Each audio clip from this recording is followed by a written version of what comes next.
Assalamualaikum warahmatullahi wabarakatuh. Halo, apa kabar wargi pemilih semuanya dimanapun kalian berada. Ketemu lagi dengan saya Devi Agustinia di acaranya podcast KPU Kabupaten Bandung. Ngopi dulu, ngobrol pintar, demokrasi dan pemilu. Oke warga pemilih, apa kabarnya nih?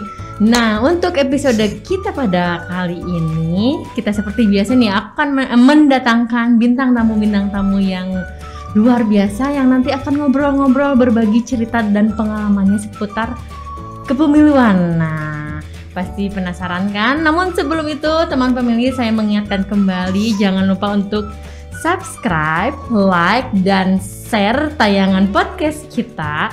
Tentu saja teman pemilih juga bisa komen nanti di kolom komentar. Oke, bintang tamu kita kali ini yaitu Bapak Tatang Sudrajat. Assalamualaikum Bapak. Waalaikumsalam. Bapak, iya, apa kabar nih Pak? Alhamdulillah Baik ya Bapak. Kita ucapkan terima kasih nih atas waktu bisa menyempatkan kehadirannya di podcast KPU Kabupaten Bandung. Nah, Bapak mungkin sebelumnya ya saya akan menjelaskan dulu kepada wargi pemilih. Wargi pemilih, kita telah menerapkan protokol kesehatan. Jadi biar ngobrol-ngobrol kita lebih enak, kita akan membuka masker nih ya Pak ya. Mangga Pak, kita buka dulu maskernya.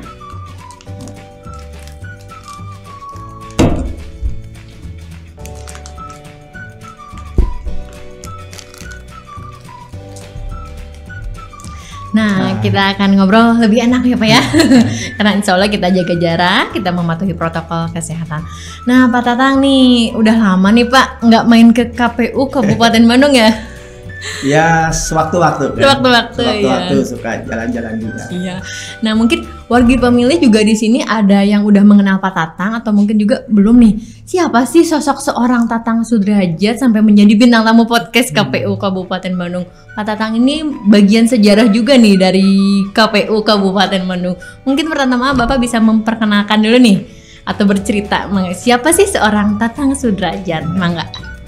Assalamualaikum warahmatullahi wabarakatuh. Wargi pemilih Kabupaten Bandung yang saya hormati Sampurasun. Ya, saya Tatang Sudrajat ya.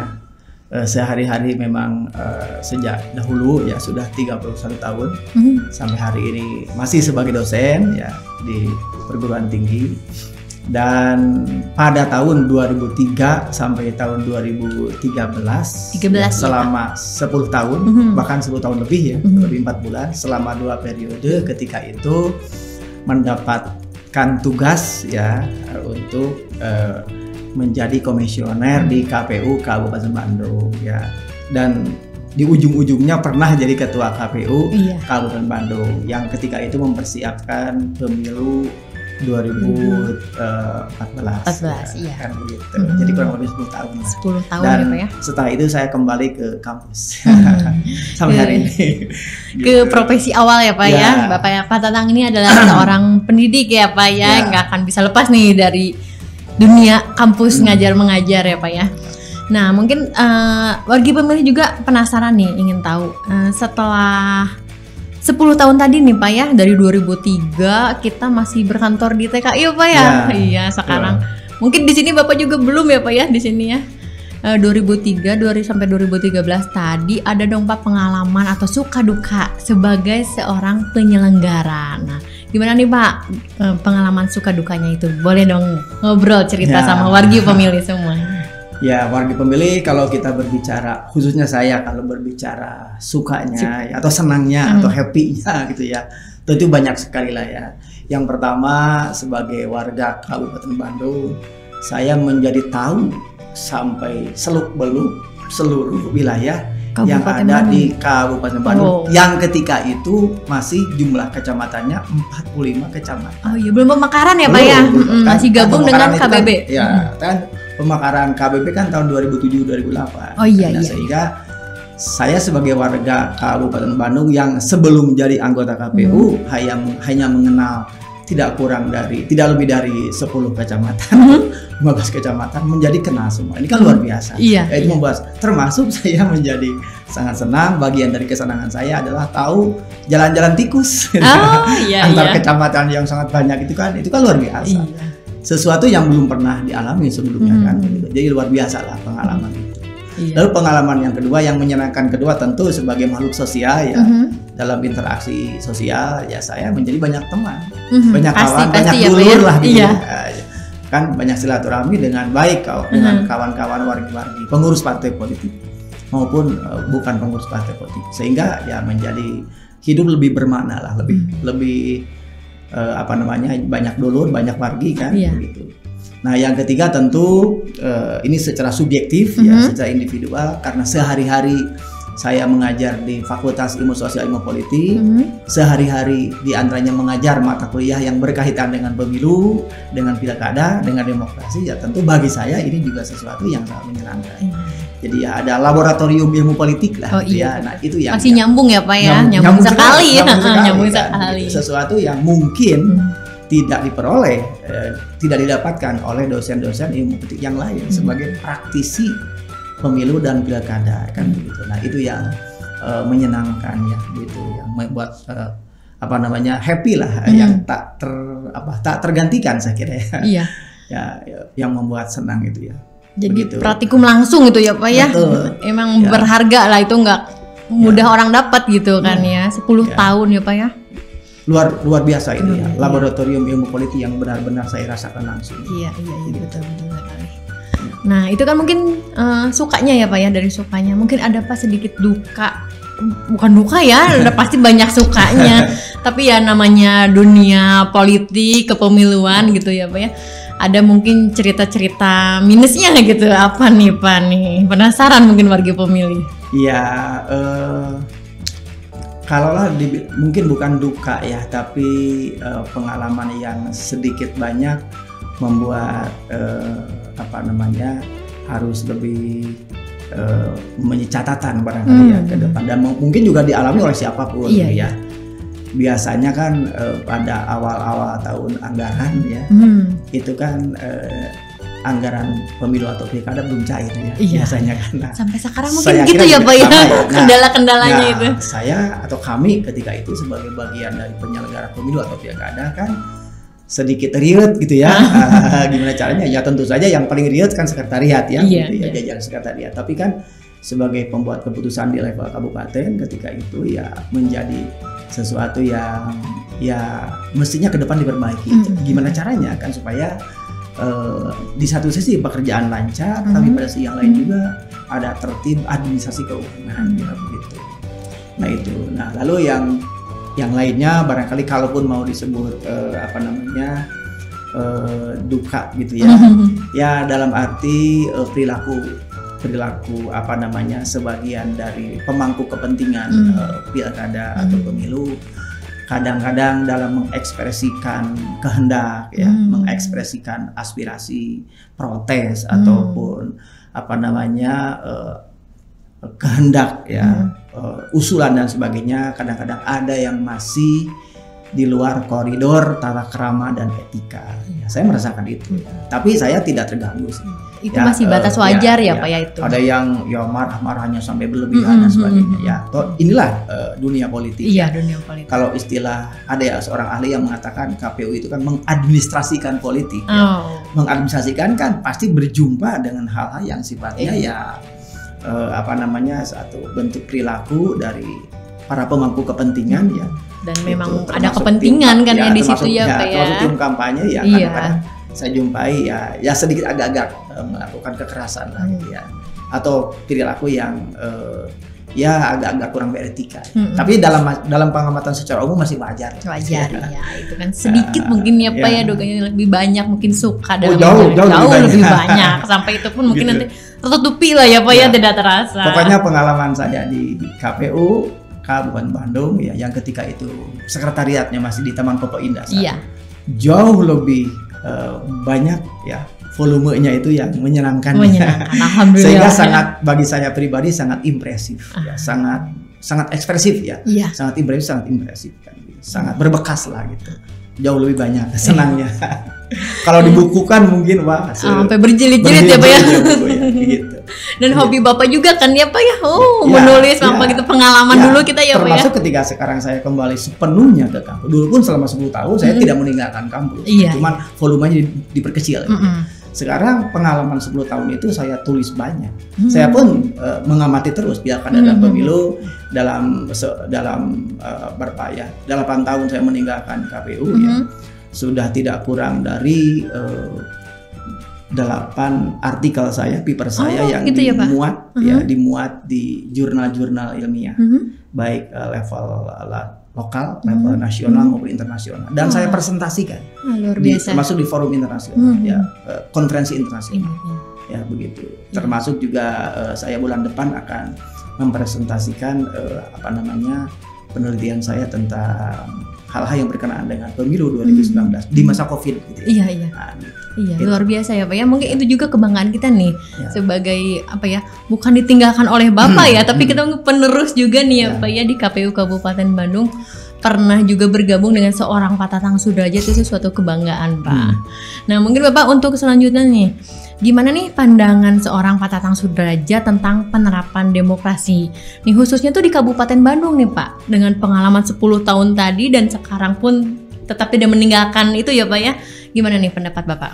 Ya, pertama adalah saya kira sangat penting ya bagi para pemimpin politik di tingkat lokal, di tingkat Kabupaten Bandung, khususnya para pengurus partai politik dan juga para tokoh yang lainnya meskipun bukan pengurus partai politik, untuk terus meningkatkan rasa memiliki rasa memiliki terhadap Kabupaten Bandung. Artinya meskipun berbeda pilihan, berbeda aspirasi politik, tapi tetap kita ini kan sama-sama warga Kabupaten Bandung. Sehingga ketika terjadi friksi atau ketegangan atau situasi mulai memanas, itu tidak menimbulkan pecahnya atau retaknya silaturahmi. Dan yang namanya pilkada atau pemilu itu kan kompetisi. Kompetisi itu wajar, ada peningkatan suhu wajar. Tapi bagaimana peran dari para pemimpin untuk tetap berada pada koridor hukum dan etika. Nah, itu yang harus dipegang ya Pak ya.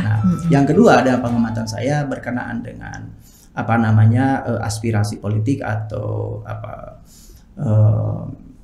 persepsi warga masyarakat tentang pentingnya pemilu atau pilkada. Masih ada saya kira di beberapa tempat ya.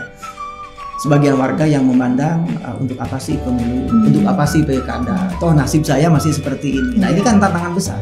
Tantangan besar buat bukan hanya pengurus partai politik, tapi juga para pemangku kepentingan yang lain, termasuk mungkin guru, dosen, tokoh agama, tokoh pemuda, tokoh masyarakat, untuk meyakinkan bahwa pemilu itu penting, pilkada itu penting dalam salah satu kerangka demokrasi, kerangka sistem politik demokrasi.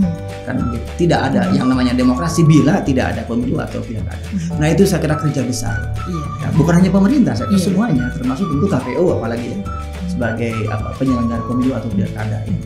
Ya itu juga ya Pak ya, makanya kenapa kita butuh sinergitas itu ya Pak ya, untuk mencapai tujuan tadi ya, pendidikan pemilih terutama bukan cuma penyelenggara ya Pak ya, berbagai aspek tuh memang harus bekerja sama gitu untuk pendidikan harus pemilih. Kolaborasi. Harus itu syarat mutlak sebagai betul. Untuk demokrasi di Kabupaten Bandung nih warga pemilih. Nah Pak, untuk berikutnya nih, mungkin walaupun pemilu atau pemilihan 2024 nih Pak ya masih jauh, tapi kan kita udah banyak nih Pak ya, banyak cerita simpang siur sana sini atau mungkin ada kebijakan-kebijakan baru. Gimana nih pandangan Bapak terhadap nanti pemilu atau pemilihan di 2024? Boleh. Ya dikatakan masih jauh bisa, tapi dikatakan sebentar juga masih bisa. Buktinya kan riak-riaknya sudah ada sekarang. Dan perdebatan tentang sistem, tentang mekanisme, tentang polanya seperti apa dan sebagainya kan jauh-jauh hari sebelumnya kan sudah menjadi bahan perdebatan, bukan hanya di kalangan para pembuat kebijakan di tingkat nasional, DPR dan pemerintah, tapi juga di kalangan akademisi. Ya, apakah pemilu nasional itu seperti kemarin misalnya, ya kan, serentak ya, legislatif dan eksekutif, atau ya pemilu model yang lain ya gitu ya, yaitu pemilu nasional eksekutif dipisahkan dengan pemilu daerah misalnya kan. Jadi pemilihan gubernur dan pemilihan DPRD di satu tempat waktu yang sama sementara pilpres dan pemilu DPR dan DPD disatukan kan seperti itu. Nah ini kan menjadi bagian dari perdebatan atau diskusi yang sangat menarik ya. Begitu. Tapi intinya kan dalam kerangka pembangunan politik, dalam kerangka membangun yang lebih baik. Ukuran lebih baik itu kan secara politik kan adalah lebih demokratis. Demokratis itu salah satu indikatornya adalah partisipasi masyarakat yang makin meningkat di antaranya. Mana dari opsi-opsi itu yang bisa diprediksi meningkatkan partisipasi politik yang otonom, yang partisipatif, bukan paksaan, itulah yang harus diambil. Gitu. Kita juga mesti mempertimbangkan mengantisipasi kemungkinan jatuhnya korban ya. Begitu, karena mungkin overwhelm dengan serentaknya tadi pengalaman 2019 juga mungkin nanti. Jadi kita jangan sampai mengharamkan atau melarang untuk mendiskusikan opsi-opsi terbaik. Saya melihatnya dari sisi membangun sistem politik masa depan yang lebih demokratis, yang lebih baik. Mungkin dari opsi-opsi itu mungkin ya waktu yang 4 tahun ke depan atau 3 tahun ke depan itu bakal nggak kerasa ya Pak ya. Makanya kita harus mempersiapkan dengan baik gitu ya. Iya. Nah, bagi pemilih mungkin tadi juga kan pendapat dari seorang Pak Tatang Sudrajat ya. Nah, Bapak, mungkin kalau kita ngobrolin soal demokrasi atau kepemiluan tuh panjang Pak, nggak akan ada ujungnya ya Pak ya. Di satu episode mungkin kita nggak akan cukup nih. Nah, untuk mungkin sekarang yang terakhir nih, nanti kita bisa ngobrol-ngobrol lagi ya Pak ya di episode berikutnya. Gimana nih untuk mungkin pesannya atau saran pesan terutama untuk kita nih KPU Kabupaten Bandung dan juga wargi pemilih di Kabupaten Bandung nih mengenai ya pemilu, seputar kepemiluan lah, bagaimana nih Pak? Ya, sekurang-kurangnya 2 hal ya. Pertama, harapan saya yang selalu saya sampaikan sejak saya menjadi komisioner, tidak pernah bosan meskipun terkesan klise gitu ya, adalah tingkatkan terus integritas sebagai penyelenggara. Utama itu yang paling utama, karena itu harga mati. Iya, harga mati. Itu harga mati ya. Artinya ketika seorang penyelenggara pemilu atau pilkada di level manapun, termasuk di level yang paling operasional di tingkat KPPS, TPS, bila mampu menjaga, memelihara integritas, maka itu akan berkontribusi positif terhadap kualitas penyelenggaraan pemilu atau pilkada. Saya meyakini itu. Sebaliknya, bila integritas itu ternodai, terkontaminasi oleh kepentingan-kepentingan tertentu ya, yang berjangka pendek ya, berkepentingan sesaat ya, pragmatis politik, maka penyelenggara pemilu tidak akan berwibawa, penyelenggara pemilu tidak akan dihormati, penyelenggara pemilu akan kehilangan kepercayaan, kehilangan kredibilitas di mata publik. Dan itu sangat berbahaya. Ya. Meskipun mungkin hanya titik-titik tertentu, ya, hanya di bagian tertentu atau hanya dia. Tapi secara umum orang melihatnya kan KPU. Pasti berpengaruh ya Pak ya. Itu yang. Nah, yang kedua adalah kepada warga pemilih, ya, begitu. Kepada wargi pemilih, ya, terutama generasi milenial. Ya, saya berharap bahwa karena memang sekarang di zaman era global, yang di zaman revolusi 4.0 ya, masyarakat 5.0 yang semuanya serba tekan tombol ya, apapun bisa. Nah, itu tentu harus meningkatkan literasi politik, literasi demokrasi untuk menyebarkan virus-virus kepada warga masyarakat yang lain, virus positif gitu ya, bahwa pemilu itu penting, pilkada itu penting. Ya. Mekanismenya seperti apa ya? Nanti kita dibicarakan kan oleh para pihak yang berkepentingan. Tapi aspirasinya, usulannya kan bisa dari mana? Ya, termasuk dari warga masyarakat ya, berbagai kelompok, termasuk dari kalangan kampus, kalangan akademisi. Kan. Nah, sekurang-kurangnya 2 hal itu saya kira. Luar biasa sekali Pak. Gitu. Iya. Jadi nih warga pemilih tadi seperti dikatakan Tatang ya, integritas itu harga mati. Nah, itu mungkinnya harus kita pegang, terutama kita penyelenggara pemilu ya Pak ya. Nah, Bapak mungkin ngobrol-ngobrol kita nih kita batasi sampai di sini mungkin nih, cukup sekian nih ngobrol-ngobrolnya, walaupun masih banyak hal yang pasti akan bisa kita bahas lagi ya Pak ya, kita gali lagi, tapi kita juga berterima kasih atas kesempatan Bapak bisa ngobrol-ngobrol bareng di podcastnya KPU Kabupaten sangat mengasihkan. Mengasihkan. Nanti mungkin tema-tema lain ya Pak ya, mungkin bergabung dengan nanti mantan-mantan komisioner atau ketua tahun-tahun periode sebelumnya ya. Baik Bapak, iya bagus. alhamdulillah. Terima kasih Bapak sekali lagi atas waktunya. Hatur nuhun. Sami-sami. Ya, alhamdulillah. Baik warga pemilih, demikianlah ngobrol-ngobrol kita bersama Bapak Tatang Sudrajat. Nah, alhamdulillah ya kita mendapat lagi kembali pengalaman atau cerita dari seorang Pak Tatang Sudrajat. Baik, terima kasih warga pemilih telah menyaksikan episode kita kali ini. Sampai jumpa di episode berikutnya. Wassalam.